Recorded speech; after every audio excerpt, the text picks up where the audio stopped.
Située au nord-est de l'Argentine, la ville de Salta demeure un témoin de la longue domination espagnole sur cette cité qu'ils créèrent en 1582. Son centre historique a conservé son architecture d'époque avec ses maisons seigneuriales, ses balcons de bois, ses porches et ses grilles surchargées. Ses palmiers et ses orangers qui bordent la place centrale lui donnent un petit côté méridional très apprécié.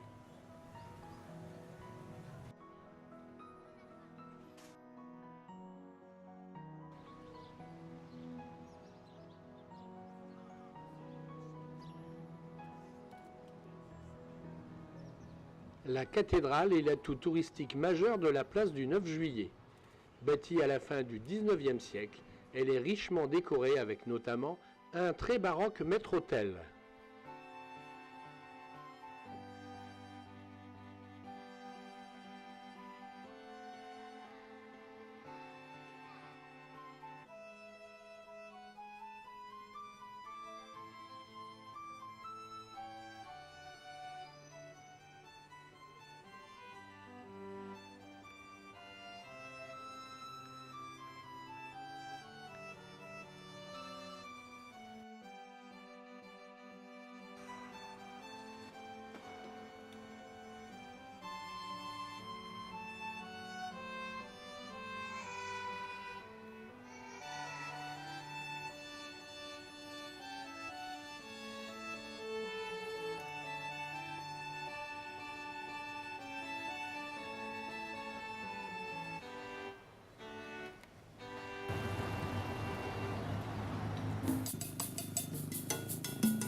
Ses couleurs ocre et rouge et ses fioritures rococo font de l'église San Francisco l'une des plus visitées de la ville.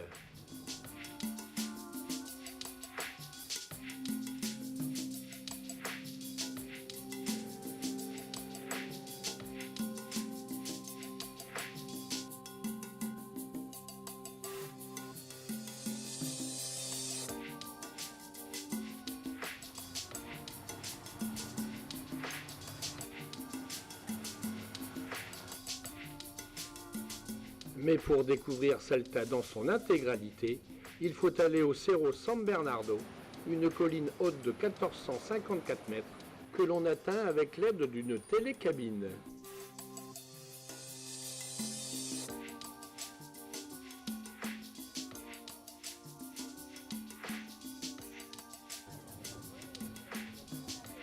Au sommet, le panorama qui s'offre à nous fait découvrir l'immensité de la ville qui compte aujourd'hui plus de 500 000 habitants.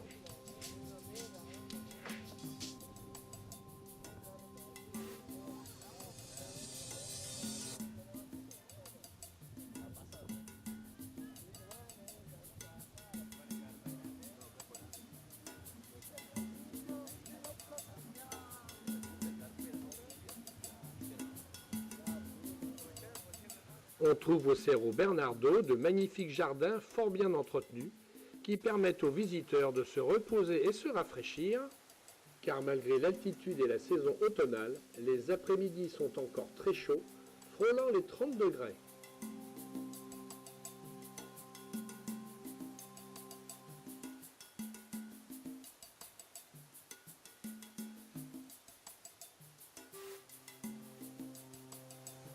C'est aussi l'endroit où les sportifs amateurs viennent pour souffrir et transpirer.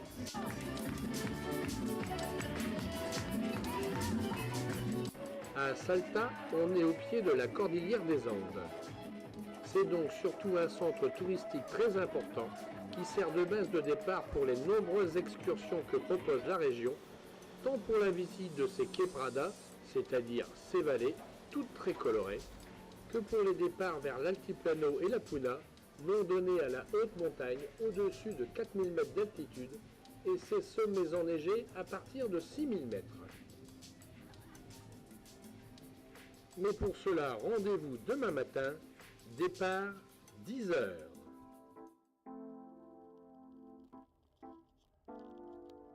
Ponctuel, je le fus. 10 heures tapantes, me voici parti à l'assaut de la Cordillère des Andes dans ma petite Chevrolet que M. Europcar vient de me louer. Sorti de la ville, 30 km de bitume et c'est la piste. Va falloir s'accoutumer. Objectif du jour, Salta Cachi à environ 160 km par le col de l'Obispo, puis de la Piedra del Molino, altitude 3348 mètres. Comptez 4 bonnes heures de route.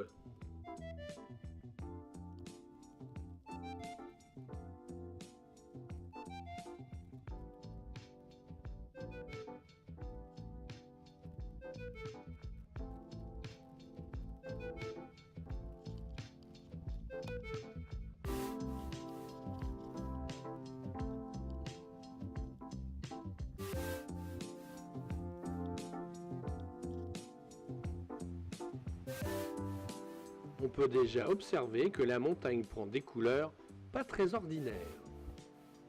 Quant au torrent, même s'il n'est pas fougueux en cette période de l'année, il charrie ses eaux rougies d'alluvions. Et prenant de plus en plus d'altitude, voici qu'apparaissent les premiers cactus.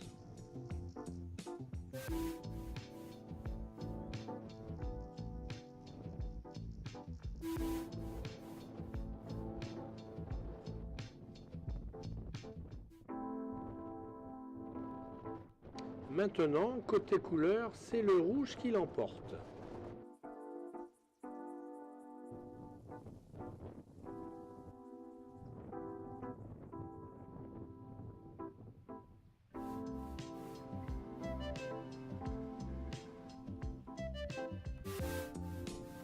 Sinuant au creux de cette vallée d'une beauté magique, on découvre ici les nombreux lacets qui m'ont permis d'atteindre le col de l'Obispo.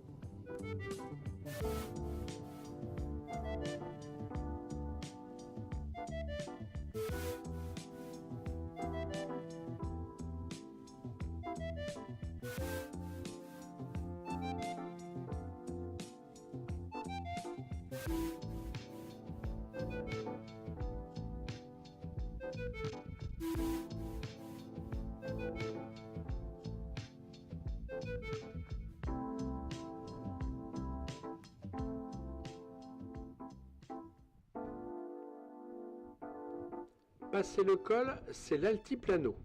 Nous sommes à plus de 3000 mètres.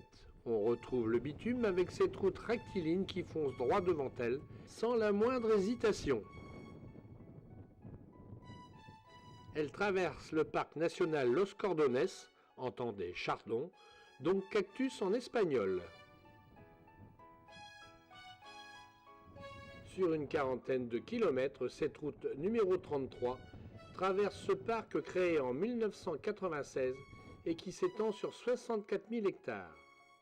Ce parc est d'un grand intérêt écologique et paléontologique, des œufs de dinosaures y ayant été découverts.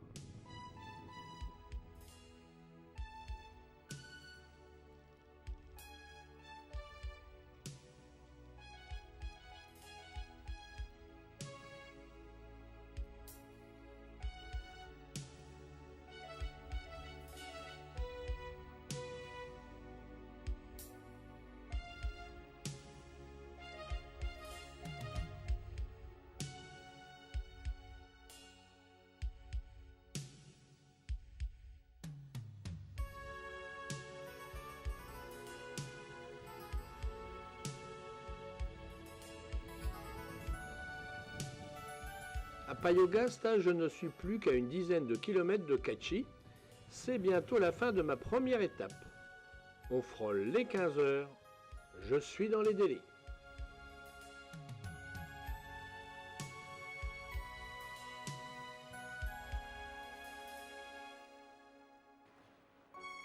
L'Automobile Club d'Argentine possède quelques hôtels dans ce pays. C'est le cas ici. Me voici donc dans les traces d'Emmanuel Fangio.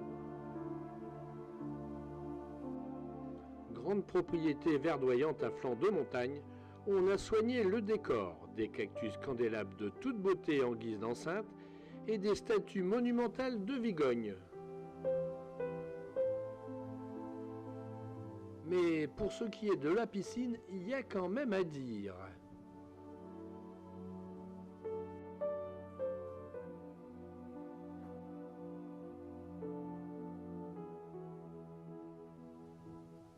Quant au reste de la propriété, surprenant pour un hôtel. Une ferme grandeur nature à quelques mètres des habitations.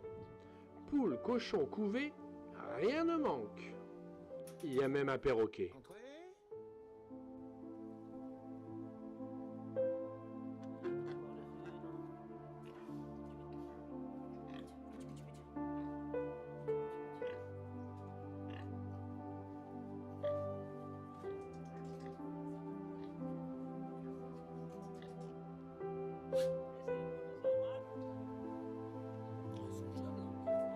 Au menu touristique de ce soir, capilotade de chevreau. Chevreau du jardin, s'il vous plaît. Je peux le garantir, il était excellent.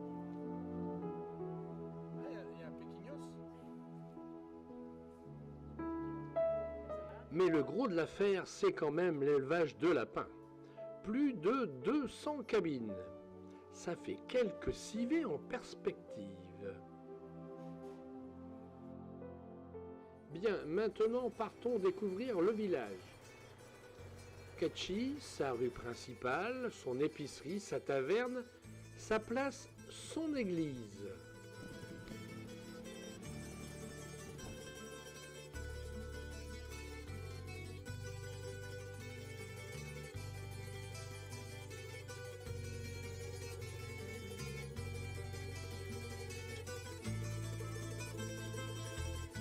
Plantée de poivriers géants, la place du village est à peu près le seul endroit où l'on trouve un abri contre le soleil, qu'il était et sans pitié.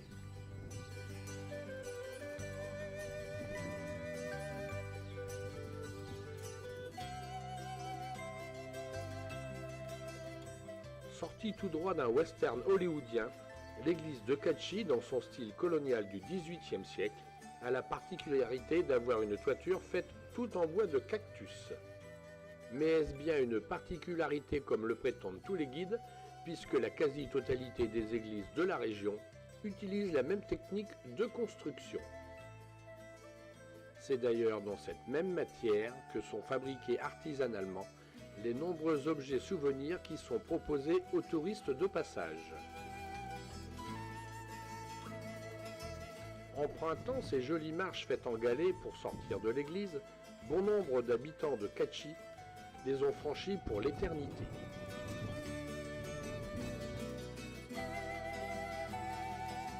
Érigé au sommet d'une colline qui surplombe le village et le torrent Kalchaki, le cimetière semble assez peu entretenu, hormis son carré VIP, évidemment.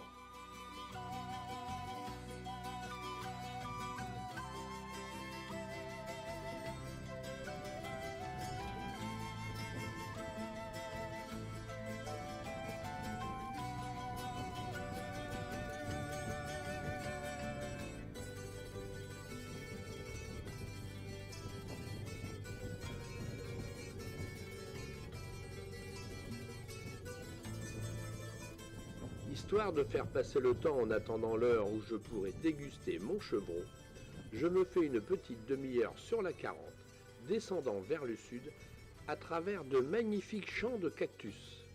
J'adore! Ainsi se termine ma première étape dans la région des Calchaquiès. Demain, je remonte vers le nord par la 40, environ 150 km de piste, qui me conduiront à Sant Antonio de los Cobres.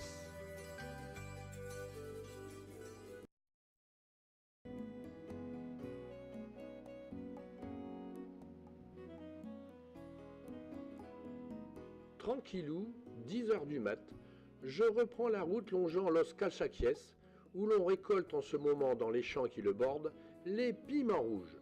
C'est la pleine saison. Et le piment qui sèche sous le soleil ardent vous exhale une délicieuse odeur qui vous flatte les narines. Je ne vous dis que ça.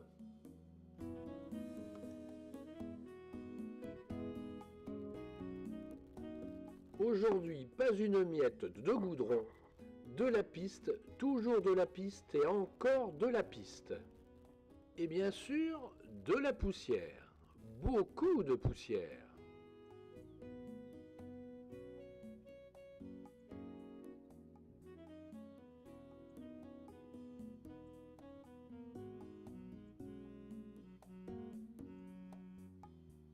Soyons clairs, je me suis aventuré sur un itinéraire pas très emprunté. Si les paysages que je vais traverser sont d'une rare beauté, je serai à peu près le seul à les voir car les touristes sont rares sur cette route.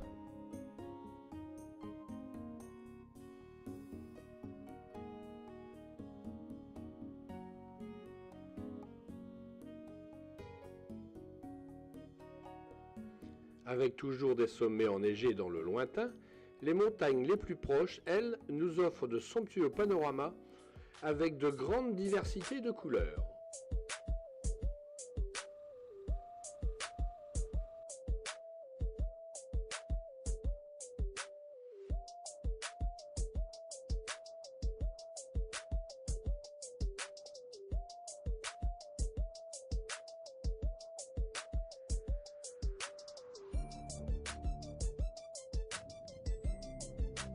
Il suffit de retrouver la bonne altitude pour que réapparaissent les cactus.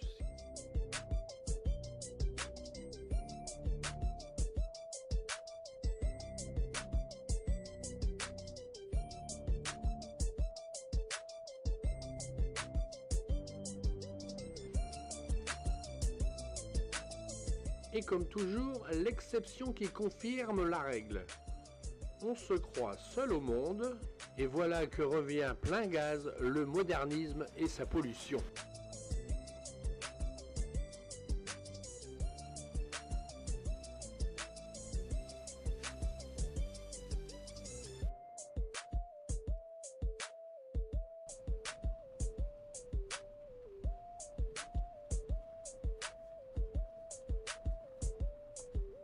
Sans trop forcer son imagination, on pourrait fort bien voir ici une troupe de Cheyennes ou d'Iroquois poursuivis par des tuniques bleues.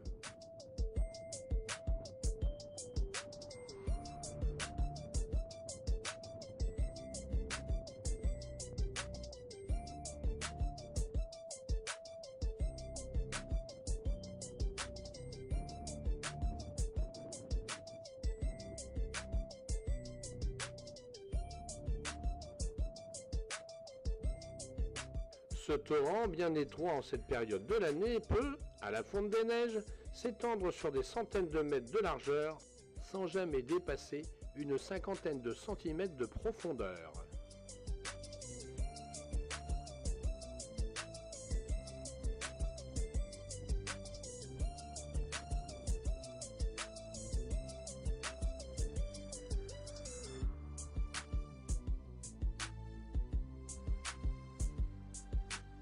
La vie au grand air n'a pas que du bon. On y meurt quand même.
À partir d'ici, nous atteignons la Puna, région andine qui se situe au-dessus de 3500 mètres d'altitude. La végétation se fait de plus en plus rare et surtout fort différente.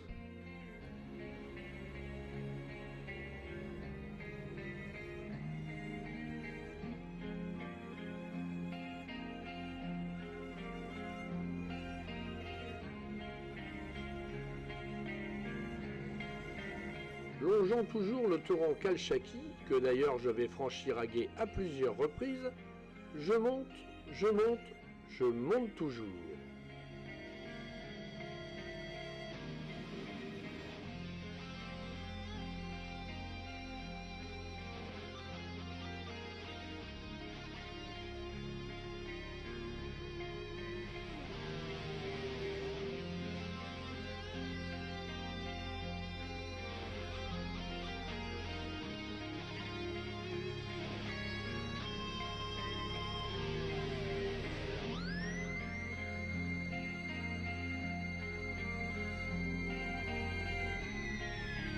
Là, j'ai dû franchir les 4000 mètres. La dernière âme qui vive que j'ai croisée récemment, c'était la mobilette de tout à l'heure, et ça fait bien 1h30. Je ne m'affole pas, mais quand même. Je me demande si ma Chevrolet est bien prévue pour ce genre de balade, et j'espère de tout mon cœur que Monsieur Europcar est rigoureux avec l'entretien de sa flotte.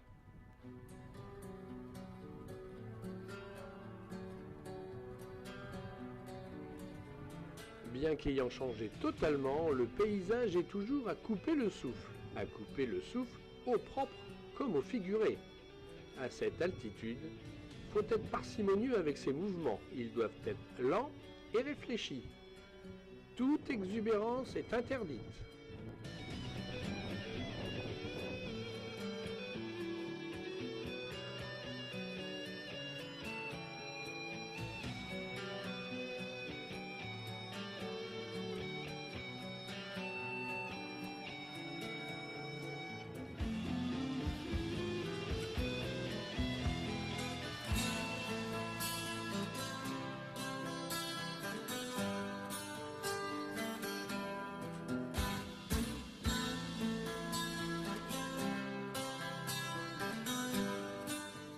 Un beau chiffre rond comme ça, kilomètre 4600 de la 40, qui je le rappelle en compte plus de 5200.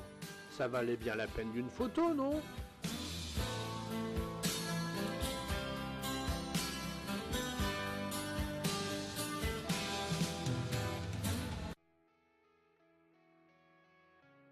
Et pour être franc, je me sentais de plus en plus seul, et je me demandais bien si elle en finirait un jour cette ascension.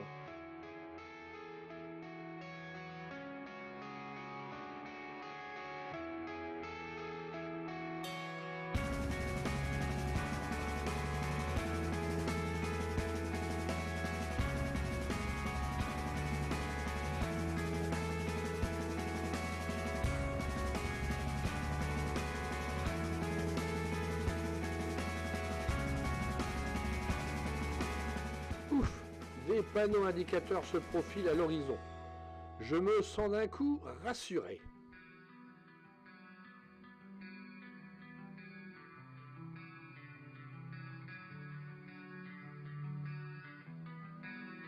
Plus haut que le pic du Midi, plus haut que l'aiguille du Midi, plus haut que le Mont Blanc, le col Abra della Saille culmine à 4895 mètres. C'est le col routier le plus haut du monde si l'on accepte les cols des plateaux himalayens.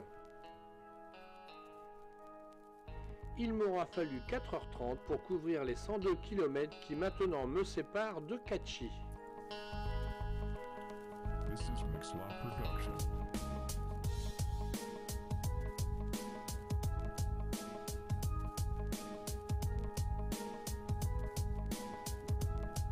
Serpentant à flanc de montagne, la 40 m'emmènera à Sant Antonio en un peu plus d'une heure. Mais avant, un petit encas s'impose. L'altitude, ça creuse.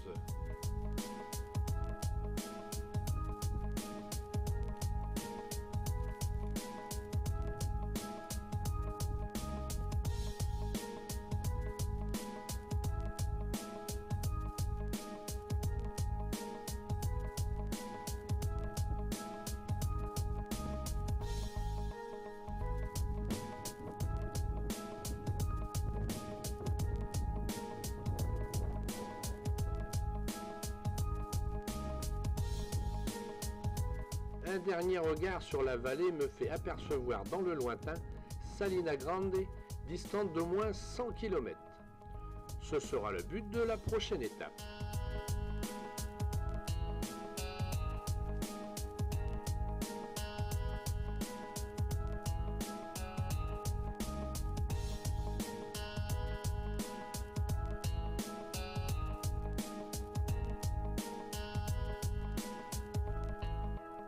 Durant ma descente vers Sant'Antonio, j'aurai l'occasion de côtoyer de très près la faune locale. Lamas, vigognes, ânes sauvages se montrent ici plutôt accueillants.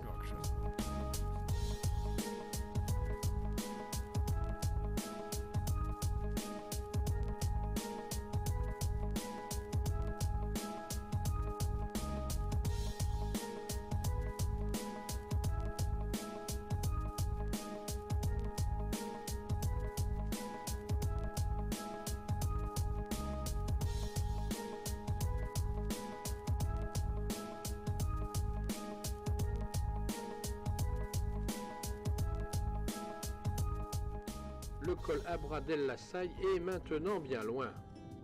La piste est de nouveau plate et beaucoup plus large.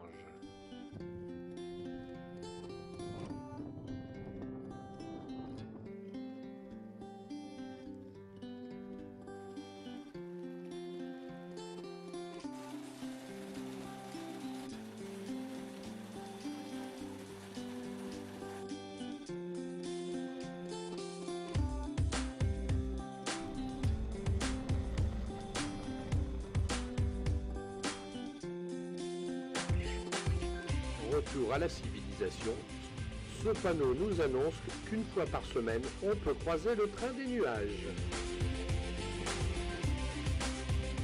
Sant'Antonio de los Corbes, 3500 mètres d'altitude, c'est le terme de ma deuxième étape.